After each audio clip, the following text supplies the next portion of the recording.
Are you a service-based business owner looking to increase profits to fund your lifestyle? Well, this podcast is for you. We bring you inspirational guests sharing actionable tips to solve many of the struggles you face each and every day. And now, over to your host, Paul Higgins. Welcome to the Build, Live, Give podcast. If you're a first-time listener and you love what you hear, please subscribe. If you're a regular, thanks for your support. It means the world to me. You can always reach out to me and ask me any questions at any time. Also, there will be a full transcription of the episode, but you can take notes, and there's plenty of notes to take as always, as our experts give you their best. And today's expert is no different. They've actually had many roles in their career. If you look at their LinkedIn profile, it's one of the lengthier ones I've seen, but that's collected a whole lot of skills to put in their skill bag. And then they started doubling down about 3.5 years ago on helping people with process. And I know what you're thinking, process, do I really want to listen to this podcast or watch it, given it's about process? But it's going to be very refreshing because they've got a great take on what process means. And they really focus on small businesses, in particular coaches and consultants. And there's a lot to be learned in this. And what does that include? One is how the thinking functionally, especially like most of us are grown up in corporate, is not the way to think anymore. And she's got a really brilliant take on that. The second is how to delegate to others and remove all of those hats you wear as a CEO or an MD. And the third one is why less platforms is actually more. And they've kindly given a blueprint as well, which is great that they give away at the end. So what I'll do now is hand you over to Layla Pomper from processdriven.co. Welcome, Layla Pomper from processdriven.co. Layla, great to have you here. Great to be here, Paul. I'm so excited to chat all about process stuff. Yeah, well, look, I know that for a lot of business owners, process isn't one of their favorite words and favorite things, but when you get it right, the benefits are enormous. And let's start with, who do you love to help and what are some of the key problems that they face before you come to the party? Oh, okay. Well, we work with small teams, small business teams. So usually someone who just has those first few subcontractors or those first few employees, and they're trying to figure out how to make the day-to-day of running their business less terrifying, less terrible. Yes. And we take the angle that process can do that. When we write down how we do things and we do things in a systematic way, work can actually be more enjoyable than before process. And that's what we do, mainly through a community membership, but also some consulting. Great. And what got you into that? Why process for you? So I started off this journey very accidentally into entrepreneurship. I wanted to be an entrepreneur before I knew what I wanted to entrepreneur about, if that makes sense. And originally I started as a tech VA and realized that technology changes so much. While it was near to my heart, I wanted to anchor into something that was more fundamental, something that was an old practice that I could learn from people who came before me as a young entrepreneur, and discovered this whole idea of customer journey mapping and discovering how we do work. And when I was setting up my small business, my husband's small business, friends' small businesses, the common thread was process. And so it was very organic, and it's funny to look back at it now, but that's kind of been the journey. Yeah, great. And I know that you sort of picked one platform, which is ClickUp. So, let people know, what have you used in the past? Why ClickUp? And what are some of the benefits of ClickUp versus some other project management software? So Paul, you call me right out on how poorly I have left technology behind. I started with tech, went to process, and I was like, all right, back to this tech thing because I couldn't leave ClickUp. So ClickUp is a project management tool. You've probably heard of Asana or Trello or Rike or Monday. ClickUp's in that kind of ballpark. Yeah. For various reasons, it does a whole lot more. It takes a different approach to that kind of space. It does a lot of things all into one combined tool. And when I discovered it, I was like, oh, this is way too complex. A year passed, it got a lot less complex, a lot better designed. And I realized that this is really a tool that could be the vehicle for all the process work I wanted to do. So it wasn't so abstract. So I spend a lot of time now on YouTube and with clients geeking out about ClickUp, which has come be kind of the backbone of the way we talk about process. I don't know if that answers your question, but that's how the addiction started. Yeah, great. And I think, you've got to find the tool that's comfortable. But the most important bit is the philosophy and the principles around setting up your processes. So what do you know about setting up processes that many of us miss? I think it's such an interesting question because as a young entrepreneur, which was the identity I had, I always felt nervous to say, you know what, this seems weird. But as I've been in business longer and longer, I've come to see that as a real gift. So one thing that I've noticed time and time again when it comes to process, especially with folks in ex-corporate, which I believe you said a lot of your audience falls into that category, so listen up, folks, is the idea of grouping our processes around departments. You know what I'm talking about with kind of like the hierarchy charts you're familiar with? Departments, yeah. What I spent 18 years with, yes. just a short stint into corporate. So those departments, I've come to really understand them as managerial units. When I was in college, we learned it in the textbook. When I've been in businesses, that's really, at the end of the day, what departments are used for. It's for managers' life to be easier. But as someone who started at the bottom, I am more comfortable with bottom-up approaches and the work of the worker bees. And what I've come to find is that process is the unit by which doers organize their work. So as a doer, I'm focused on getting the sales brochure out, even though that involves working with marketing and sales and maybe some operations. But from a management perspective, a strategic perspective, we get so siloed into thinking of these as discrete, different avenues that we make it very hard for those different departments or those people in those departments to actually get the actual job done. Yeah. And how, look, for me, I've, like I said, I've been a director of a large corporate. So, had, teams of a couple of hundred versus now I've got a really great loyal team of, 5. But I often find, the role is really redundant because it's more about their skills and what they're best at and then matching that to the tasks that needed to be done. Is that getting closer to the way that you look at it versus a traditional, okay, you're in this job, so therefore you only do these set amount of tasks within this function? Absolutely. I mean, Paul, how many departments do you think you work in your business, if I can ask? None? Well, no, I suppose we're very flat. But yeah, look, you've still got, like, I still set up, I use Asana. I haven't moved over to ClickUp as yet, but in my Asana, I still have, sales and marketing. I still have operations. So I still set up my overall view of the business. Still, I set it up by function. That's just how I've been ingrained. But the people that are doing those, there's my 5 team members are all doing things within each of those, if that makes sense. It's not you only do sales or you only do marketing or you only do ops. That's exactly the kind of observation that led me down this path, is because we can't afford, unless you have 100 employees, to really specialize. Even when we're at 50 employees, there's still generalization that's happening. And so the idea is to build for that, build around what we're trying to accomplish. And the way to do that is to break down your business in terms of what job or what result you're trying to accomplish. And that's the big reframe. It tends to look similar to departments at first glance. So, for example, you might have the purpose of your business rather than having the CEO seat, which on a solopreneur, you said you have some consultants in here. Many consultants start off as one-person businesses. Yes. So if you are a consultant, your org chart is going to say CEO. That is a remarkably unhelpful tool for planning your business growth. But if we flip that and think in terms of process, when you're just a solo CEO, your main job is make profit. Then you have some sub jobs like generate leads, convert leads, deliver services. All of a sudden, we've created your future org chart, even though you only have one person involved. And we can have one person owning many processes on that same chart. And that's kind of the reframe. We don't marry everything to its job title.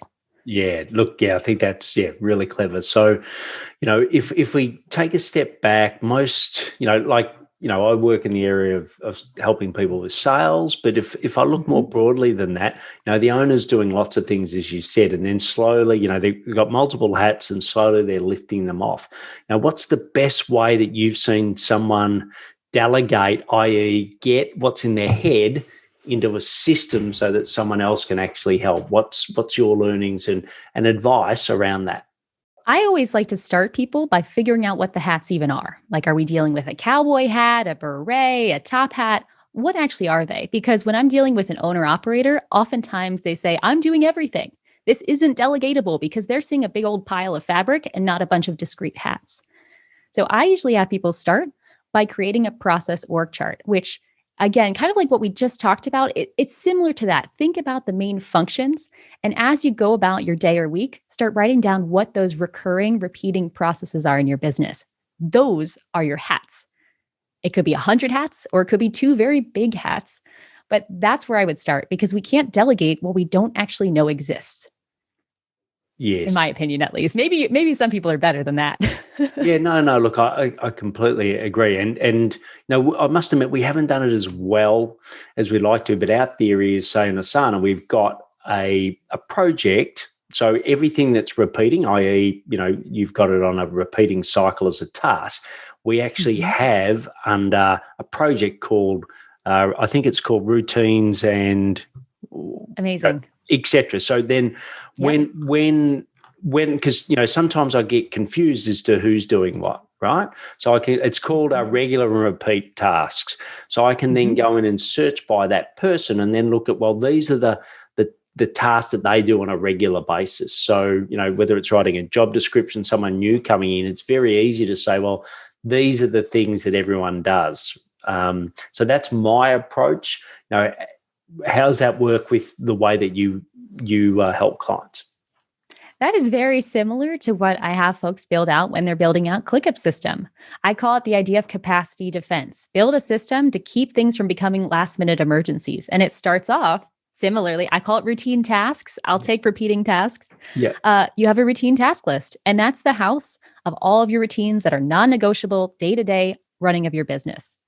Where I push it a bit further is adding in not just assignees, but role titles. So you can start to see, even if me, the CEO, is in 5 different roles right now, what are those roles and what should those roles be responsible to make it easier to eventually splice my role in half? And then I don't know if you want me to go a little bit further. Go for it. Just to throw one more curveball, this is where process becomes fun and not just drudgery. Rather than just routines, we add one more list called new initiatives, which you might call projects or new endeavors. Yes. And we organize them in a certain way to help us commit to our future capacity. And that is talking about growth. We don't have to worry about SOPs as much there. It's about moving the business further. By having these 2 sections, we can kind of measure how much are we being, how many routines are we doing as a percentage of our time versus how much growth work are we doing? Which, I mean, for sales, I'm sure that's kind of already the language that you speak in that work. Yes. And you mentioned SOPs, and I want to get to it in a moment, but just on that delegation of taking something that's in your head, into a system.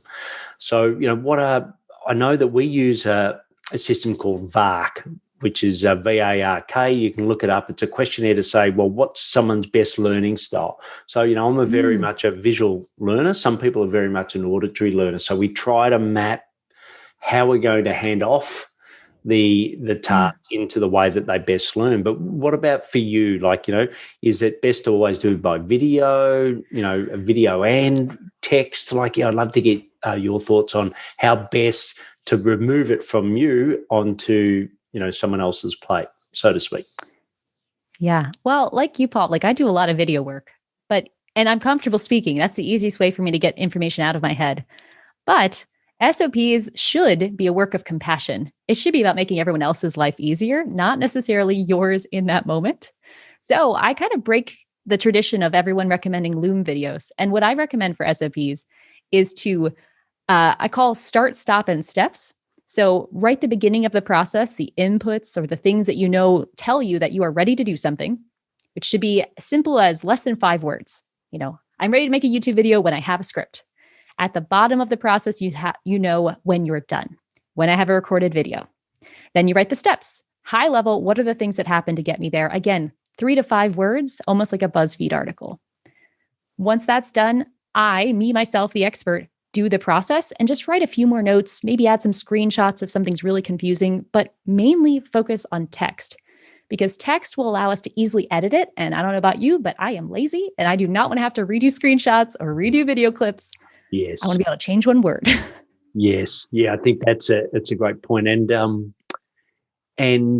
there's some people go to the nth degree where it's exactly like log into the system. It's like, well, log into this specific system. Like you've sort of talked 5 words, like sort of be more intuitive, I suppose, Yes. rather than very detailed. Yeah. What's your view on that when you're handing off an SOP or creating an SOP?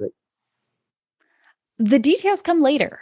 And I actually think the details should not be written by the business owner. So what I just told you, for those listening, that is your steps.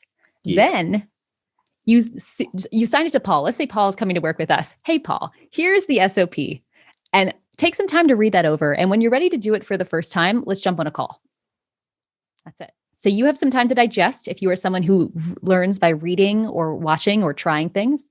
But then we have an auditory, a visual discussion going through the steps. And your job, Paul, as our new team member, is to write down notes in the actual SOP and therefore take over ownership of it. You are now the keeper of the SOP. It's in your words, not in an expert's tones and assumptions.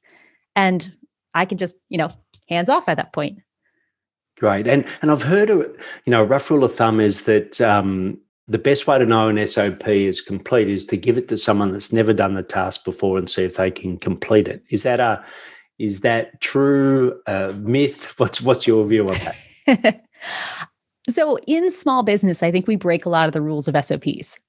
So I'm just going to say that for the teams here who are less than 25 people, less than 50 people, I don't believe that's necessary. Yeah. I believe we are in a culture-driven society, and there's going to be so much knowledge floating around that I don't think we should fight against that, and I don't think we should over-document for that. If you think about your process org charts, the things you do in your business, the routinest of routines, the most low-skill tasks that you would delegate to a VA just to do very quickly for you, those, sure, I want those super systemized. But anything above that bottom layer, we're in small business because we love human creativity. We love what people bring to the equation. We like the spontaneity. And I think we should lean into that and not overly, we don't want to be mini corporations. That's not what we're built for. Yeah. And I think for me personally, it's what's the minimum? So if someone was to unfortunately, leave or something happens, what's the bare minimum that you need to at least get it out the door, right? So it doesn't have to be perfect, but it's at least out the door. So build it based on that. And the other thing that often business owners struggle with is, what platforms do I use? So for example, we use a combination of platforms. We've got some of our process in Airtable. We did have them in we've got a platform called Process Street, but we've never used it, to be honest. And then we've got Asana, which is our project management. But, how does that work? Should they all be in one place? Should they, is there better platforms for SOPs? Love to get your experience on platforms and what to use. Yeah. So we talked just briefly before we started. I think you were listing a few examples like the ones here about, where could processes go? And I think there really is a spectrum. There's the specialty tools all the way on one side of the process streets of the world.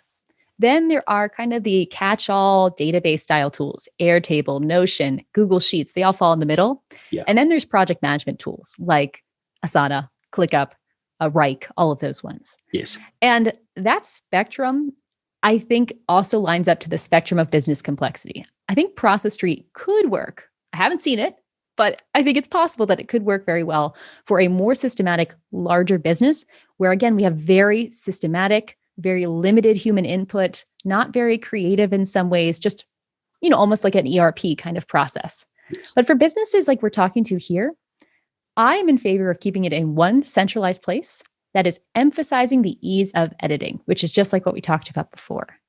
Can I ask, what was your journey like in Process Street, if you don't mind me prying in? Yeah, to be honest, it was very brief because I sort of looked at it and I thought, well, hang on, most of this stuff I'm already doing in Asana.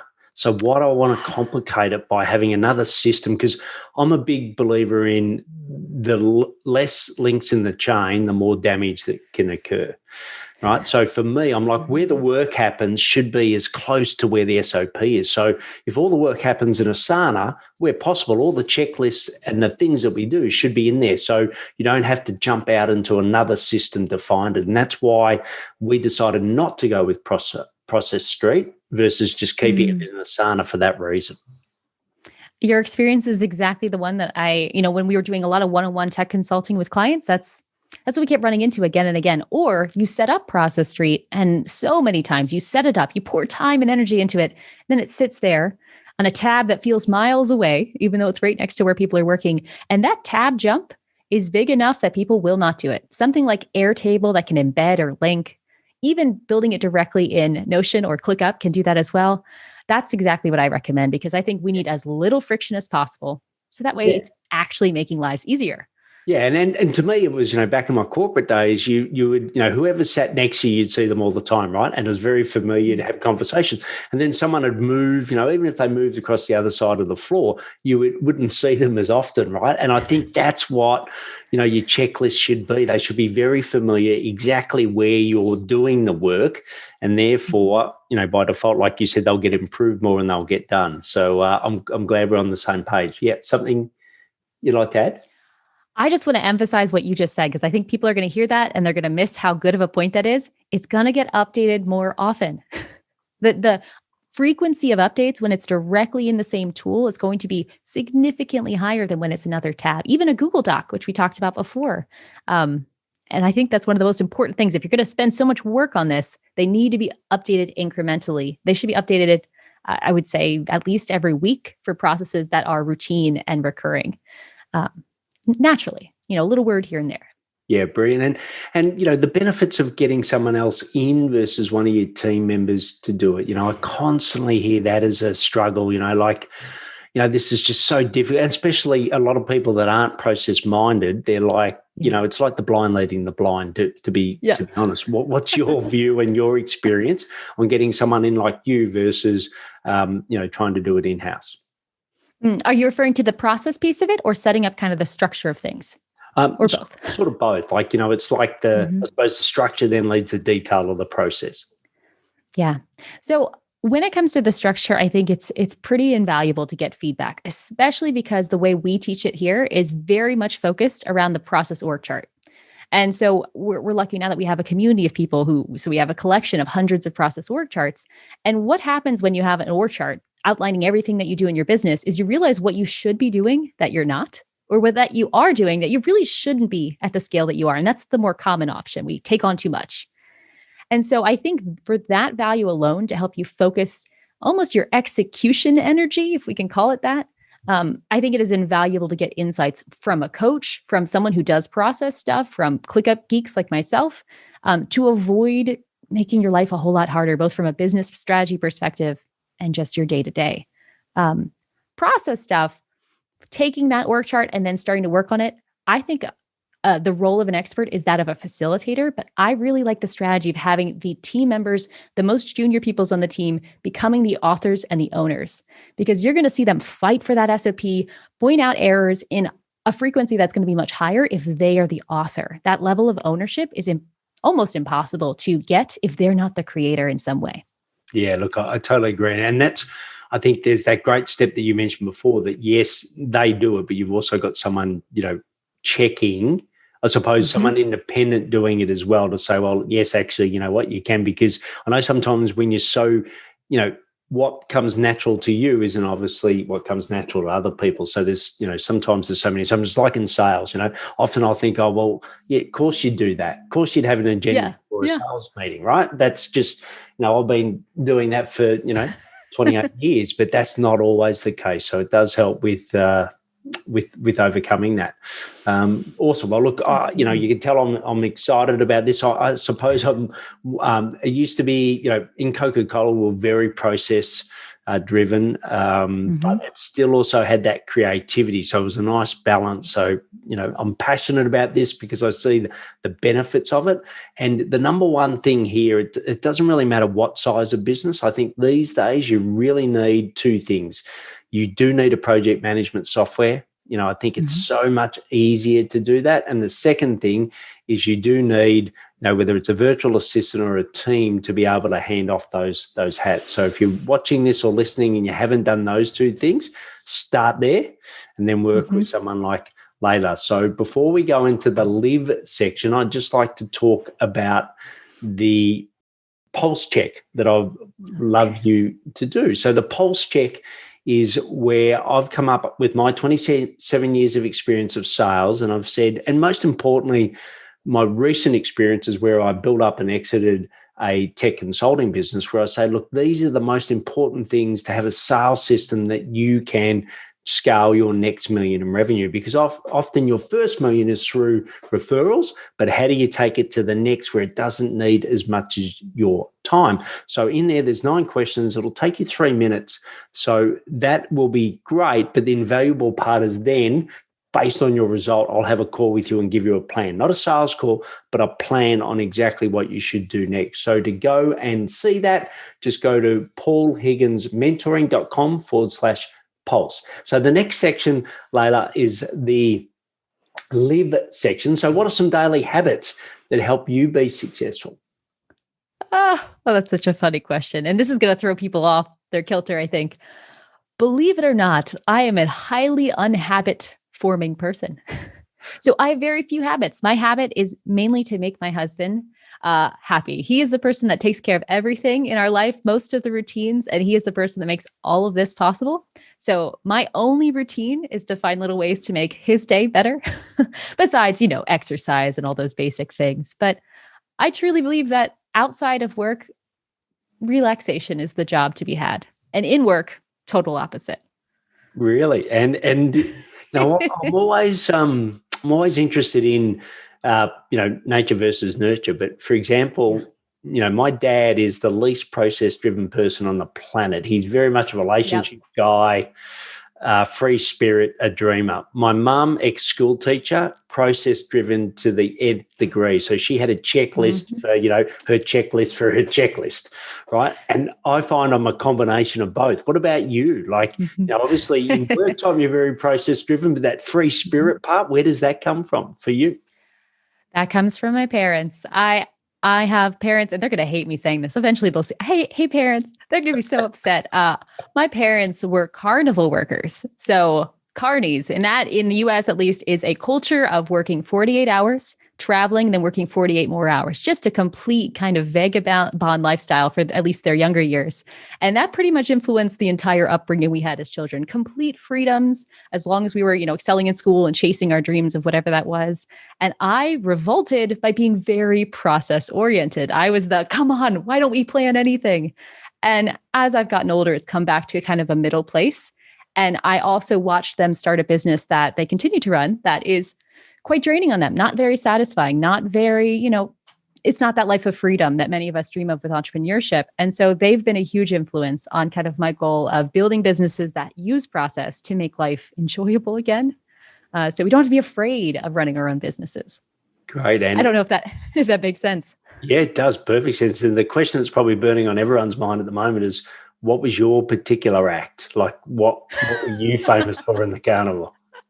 I was too young to be famous for anything. I had a lemonade stand, and apparently I was very good at making change, but that's about it. Okay. Well, look, the next section is the give section. And what's a community or a charity that you support, and why? Yeah, so I had to think about this one a little bit because we're still trying to, we're still growing here and figuring out what that's going to look like long term. But right now, I think it's almost the anti-formal education movement or the first generation students. So I myself, as you might have guessed by the backstory, was the beneficiary of a first generation scholarship to go to college, first in my family, first ever. And that is a demographic of people and anyone with access barriers that I'm looking to help, mainly through, at this point, because of where we're at in our journey, our hiring practices. That's direct correlation from the process to the mission. We don't collect resumes at all. LinkedIn profiles are not required. High school degrees are not required. And we just believe in aptitude over job titles or, paper credentials. Yeah, I was listening to a podcast yesterday, and they were saying that student debt is now going to be turned back on again. I think it was October or something, and I can just see it's less prevalent in the country I live in, Australia, than what it is the US. And anything to help improve that, I think is great. Well, the last section is the rapid fire section, where I ask you some questions and get some rapid fire responses. And you can't mention ClickUp in the first one, but what's a piece of technology that is essential to running your business other than ClickUp? Can I say YouTube? Yeah, definitely. I'm going to say YouTube. YouTube is the tool that has completely changed my entire life, and not in an understatement sort of way, in a year. So YouTube would be the tool. Yeah, and we'll have to get you back talking about YouTube, because I was going to talk about it, but I know we went into process that much that we didn't get a chance to. So that's great. The next one is your best sales tip. Treat everyone like your mother-in-law. And I have a mother-in-law I love, so a good mother-in-law. But my perspective really changed around sales when I realized that the job of a salesperson is to find the best solution, preferably not your own. And that tip just completely changed everything for me. And I started to actually kind of enjoy selling when I realized it wasn't about selling. Yeah, it takes the pressure off. Great. And for you, where do you look and who do you look for to get help to help you grow your business? At this point, my customers. And I'm maybe backwards from most in this. I work with people who are way smarter than me, way more experienced than me, just incredible people. And so I am really big on feedback surveys and one-on-one conversations with every single community member we have to get feedback. So they are the number one source of learning for the past 3 years and counting. Great. And the last question is for you. What piece of advice would you like to leave us with? Yeah, I think it's to reframe process, to view process as internal branding, as something as sexy as a logo, and not as something that is an operational dusty binder. Process is about effectiveness, efficiency plus human happiness, not just the bottom line or numbers or time tracking. Brilliant. So look, you can find out more about Layla at processdriven.co, not .com, but .co. And she's also given us a fantastic blueprint. So it's basically a webinar that shows you exactly how, if you wanted to go and set up ClickUp by yourself. So that's at processdriven.co/blueprint. So great to have you on, Layla. I really like your philosophy around this. I think it is fun, it is enjoyable, and so has been having you on this podcast. So thanks for being here. Thanks so much for having me, Paul. Thank you. Bye. I really enjoyed that with Layla, and you could tell that I started to geek out a little myself, but she had such a refreshing way of looking at processes. And if you're really looking for some help, I highly recommend you reach out to her. You can get the blueprint. So that blueprint will take you through how to set up ClickUp, but it will also show you her philosophy. So you can go to processdriven.co/blueprint, and you can also find her on YouTube, that's how I found her. I've been looking at some of her material, and it's fantastic. You can also get that pulse check to get those 9 questions to really see if you've got the right sales system to get you to your next million in revenue. Just go to paulhigginsmentoring.com/pulse. Please take action to build, live, and give. Thanks for listening to the Build, Live, Give podcast. If you like what you heard, please share it and leave us a review. It would mean the world to us.